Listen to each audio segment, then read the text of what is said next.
तो करो तो बावड़ू, दूर दूर करो तो जाऊं, ज्यों राखो त्यों ही रहूं, जो देव सो खाऊं। परम पिता परमात्मा पूर्ण ब्रह्म सारी सृष्टि के रचनार कबीर परमेश्वर कबीर देव जी की असीम रजा से आप सभी पुण्यात्माएं परमात्मा की महिमा सुनने के लिए उपस्थित हुए। जिस प्राणी के, जिस जीव के पूर्व जन्म के शुभ संस्कार उदय होते हैं उनको मानव शरीर प्राप्त होता है, और मानव शरीर प्राप्त करके जो प्राणी सत्संग उपलब्ध करते हैं, जिनको सत्संग प्राप्त होता है,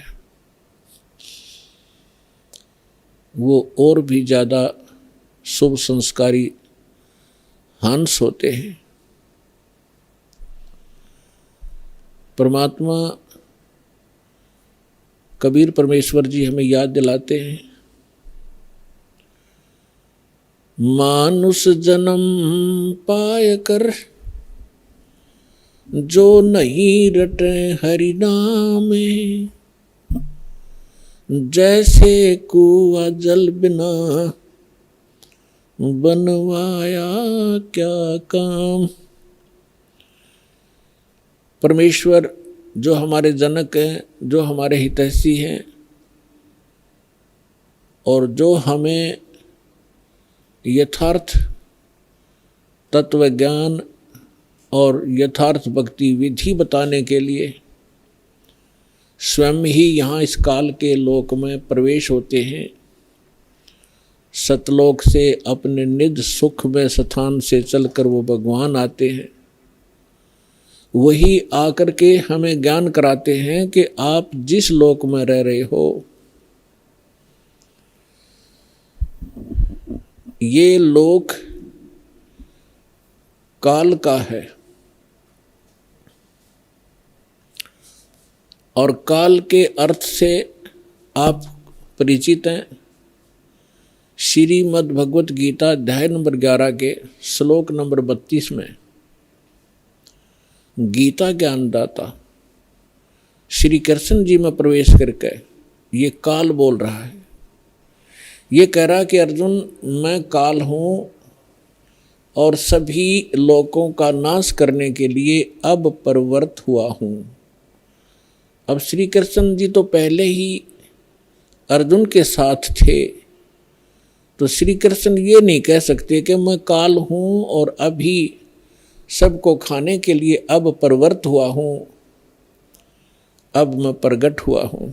ये काल कौन है, इसके विषय में रह रहकर सत्संग के माध्यम से बताया गया है और बताते रहेंगे। आज थोड़ा सा विषय दूसरा रहेगा। तो श्री कृष्ण जी के अंदर प्रवेश करके ये काल बोल रहा है। ये खुद कह रहा है कि मैं काल हूँ और सबका नाश करने के लिए प्रकट हुआ हूँ। तो इससे सहज समझ में आ सकता है, विचार किया जा सकता है कि जिसको हम भगवान मान रहे थे वो तो काल है। जिससे हम सुख की आशा करते थे उसके पास सुख नाम की वस्तु नहीं है। जैसे कोई अंगारों से, अग्नि से और शीतलता खोजने की चेष्टा करता है तो उसको ज्ञान नहीं है। किसी ने भ्रमित कर रखा है, उसको हाथ जला रहा है रह रहकर। ठीक इसी प्रकार अब तक जितने ऋषि महर्षि साधु संत हुए हैं, जो परमात्मा से परिचित नहीं हो पाए, जिनको भगवान मिले नहीं, उन्होंने इस काल को ही परमात्मा जानकर इससे सुख प्राप्ति के लिए हजारों वर्षों तक अपने शरीरों को गला दिया सुख की प्राप्ति में। अब प्रश्न यही उठता है कि जहां अंगारे बरस रहे हों और वहां पर शीतलता की आशा जो करता है तो वो अज्ञानी व्यक्ति होता है। तो अभी तक हम अज्ञानी थे इस काल के लोक में और हम सुख खोज रहे थे। तो परमेश्वर ने आके बताया कि जिसको आप सुख मानते हो, किसको सुख मानते हो? जो निर्धन है वो सोचता है कि धनवान सुखी, धनवान ये सोचता है कि राजा सुखी, धनी सोचता है कि मेरे सामने भी बहुत सी प्रॉब्लम आती हैं, समस्याएं आती रहती हैं, कई चोरी का डर है, कभी कोई टैक्स देना पड़ता है, कभी कुछ करना होता है, तो वो सोचता है कि राजा सुखी। परमात्मा कहते हैं राजा को स्वप्न में भी सुख नहीं होता। राजा लोग अंत में वो सोचते हैं कि स्वर्ग के देवता सुखी होंगे। स्वर्ग के देवता सोचते हैं कि इस इंद्र को सुख घना है क्योंकि वो देवताओं का राजा है। अब इंद्र की हिस्ट्री कहानी आप पढ़ोगे पुराणों के अंदर, इंद्र जैसा दुखी प्राणी नहीं। इंद्र सोचता है कि ब्रह्मा विष्णु महेश सुखी होंगे, मुझे सुख नहीं, क्योंकि उसको पता होता है जितना निर्धारित समय उसका होता है उसको पूर्ण करने के उपरांत वो फिर 84 लाख योनियों में सबसे पहले गधे की योनि से प्रारंभ करता है अपने 84 लाख प्रकार के कष्टों में, जो प्राणियों के शरीरों में कष्ट उठाने होते। तो उसको रह रह कर वो बात याद रहती है कि इसके बाद मेरी ये हालत होगी, लेकिन उस झूठे सुख को वो छोड़ नहीं पाता, और छोड़ भी दे तो उसके पास विकल्प नहीं कि करूं क्या। ब्रह्मा विष्णु महेश सोचते हैं कि हम सुखी नहीं, क्योंकि उनका इतिहास देखिएगा। आप पुराणों को कभी पढ़ा हो, नहीं तो रिमाइंड करना कभी कभी। अब थोड़ा सा उदाहरण देंगे आपको। जैसे भगवान शंकर जी को हम भगवान माना करते थे, कंप्लीट गॉड मानते थे, मृत्युंजय कालज्ञ सर्वेश्वर महेश्वर कहा करते थे। इसको हम कहें कुछ भी, लेकिन ये परमात्मा नहीं है, कंप्लीट गॉड नहीं है। उदाहरण के लिए ये सुखी भी नहीं है। कैसे? एक समय विष्णु जी भी सुखी नहीं है। विष्णु अवतार श्री रामचंद्र रूप में राजा दशरथ के घर जन्म लिया, ये सभी हमारे धर्म गुरु भी बताते रहे हैं और इनके लीला, इनकी जीवनी भी बताती है। श्री रामचंद्र उर्फ विष्णु जी कितने सुखी थे आपको खूब पता है। छोटी सी उम्र में विवाह हुआ, विवाह होते ही वनवास हुआ, और वनवास के अंदर उनकी धर्म पत्नी का अपहरण हुआ, रावण के साथ युद्ध हुआ, करोड़ों जीवों का विनाश हुआ। उसके बाद फिर वापस आए, लेकर अपनी धर्म पत्नी सीता जी को घर पे लेकर आए। किसी धोबी के कहने से उनको घर से निकाल दिया, गर्भवती को। पुत्र कहीं, परिवार कहीं और श्री राम कहीं। वो प्राणी सपने में सुखी नहीं हो सकता जिसके बालक दुखी हो कि तो जंगल के अंदर। जिस समय श्री रामचंद्र जी को वनवास प्राप्त था, सीता जी का अपहरण हो चुका था, श्री रामचंद्र जी विलाप कर रहे थे, रो रहे थे सीता जी की खोज में। ऊपर से भगवान शंकर अपने द्वीप से, अपने लोक से श्री रामचंद्र जी अर्थात विष्णु जी को प्रणाम कर रहे थे। ऊपर से पार्वती जी की दृष्टि पड़ी कि ये किसको प्रणाम कर रहे हैं महेश्वर।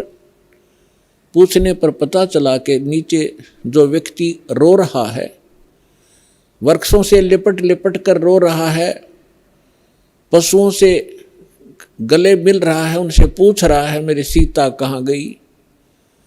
उसको ये प्रणाम कर रहा है और उसको विष्णु भगवान का अवतार बता रहा है कि भगवान विष्णु है। पार्वती जी को ये बात अच्छी नहीं लगी, उसको विश्वास नहीं हुआ कि सचमुच ये व्यक्ति जो सामने रो रहा है और जिसकी पत्नी का अपहरण हो चुका है, जिस कारण से रो रहा है, तो ये भगवान नहीं हो सकता। पार्वती जी ने कहा कि जो व्यक्ति रो रहा है आप उसको भगवान बता रहे हो, मुझे विश्वास नहीं, मैं तो इसकी परीक्षा लूंगी और सीता रूप बनाऊंगी इसकी पत्नी का, और यदि ये मुझे पहचान लेंगे तो मैं मान लूंगी कि ये भगवान है।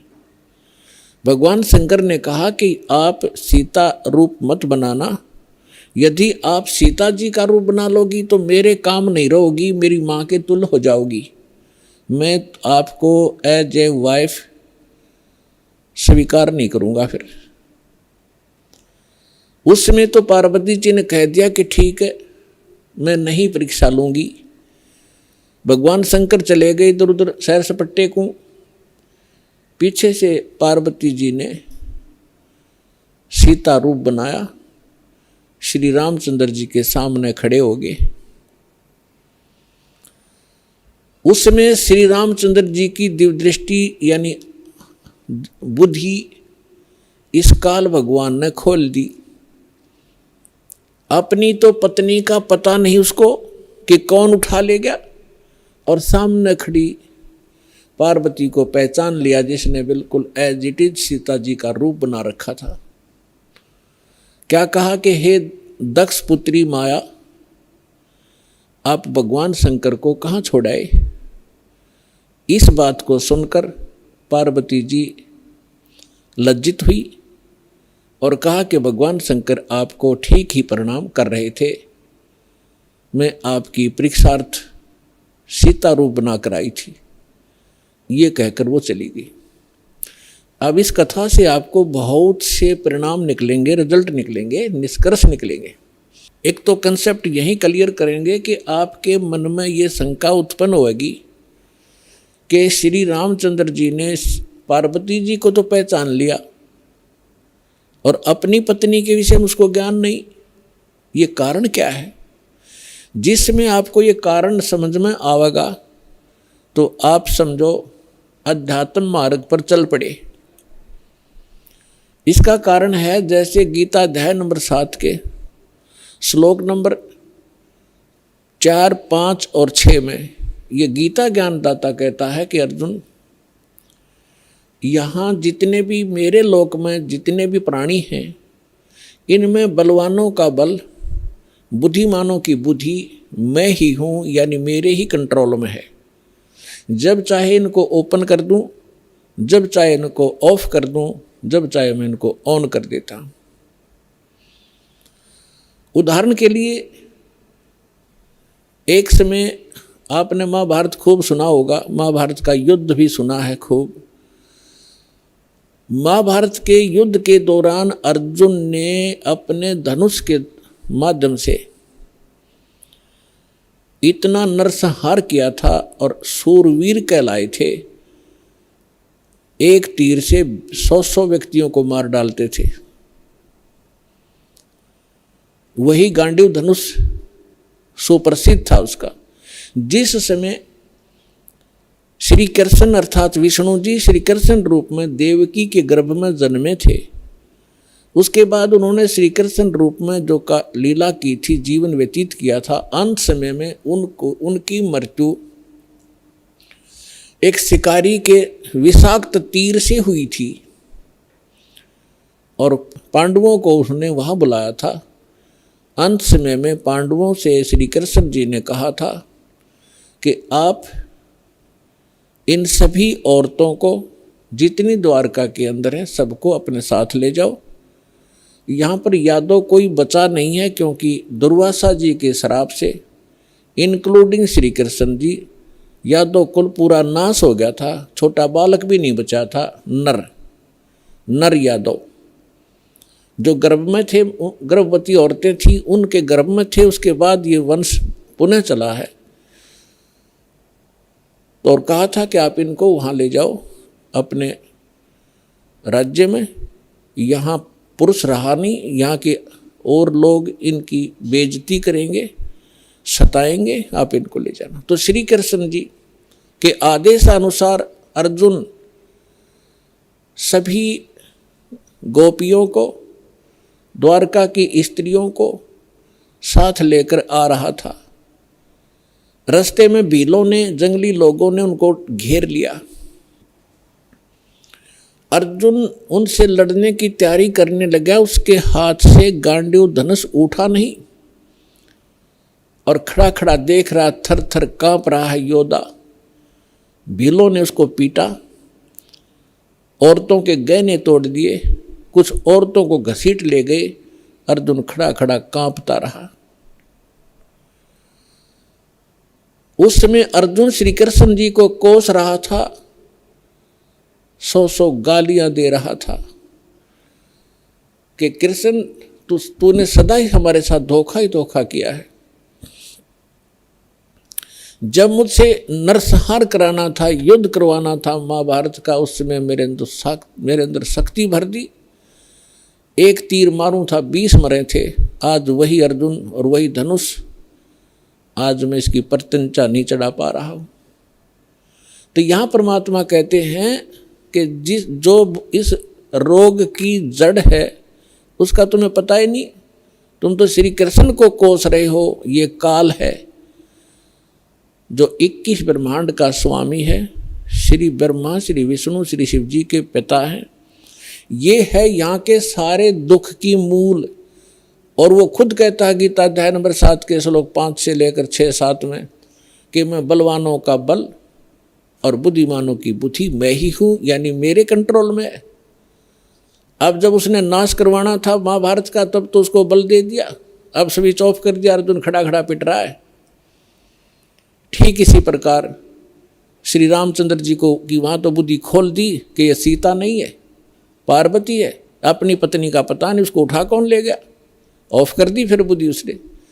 तो पुण्यात्माओं, ये काल एक भयंकर जाल है। जब तक आप इसको नहीं समझोगे, ना भक्ति कर सकते, ना यहाँ से निकलने की चेष्टा कर सकते। इसीलिए आपको रह रह कर यहाँ बुलाया जाता है, इस काल के जाल को विस्तार से समझाया जाता है, ताकि आपको डर बने। आप कहाँ रह रहे हो, यहाँ क्या आशा लगाए बैठे हो, किसके लिए सारा दिन भटक रहे हो। एक कोठी बनाऊंगा, एक बंगला बनाऊंगा, कार लूँगा, लड़का बड़ा अफसर बन जाएगा। कल मृत्यु हो जाती है लड़के की या पिता की। आप देख रहे कितने दुर्घटनाएं होती हैं। पीछे केदारनाथ के अंदर हजारों की संख्या में सपरिवार मारे गए ऐसे लोक में, और आप सुख खोज रहे हो। परमात्मा आके हमें बताया करते थे। तो भगवान परमेश्वर ने आके हमें बताया कि इसका एक विकल्प है। वो स्थान न्यारा है, वो भगवान न्यारा है जो कभी दुख नहीं देता। आप अंगारों में और शीतलता खोज रहे हो, आप काल के लोक में सुख खोज रहे हो।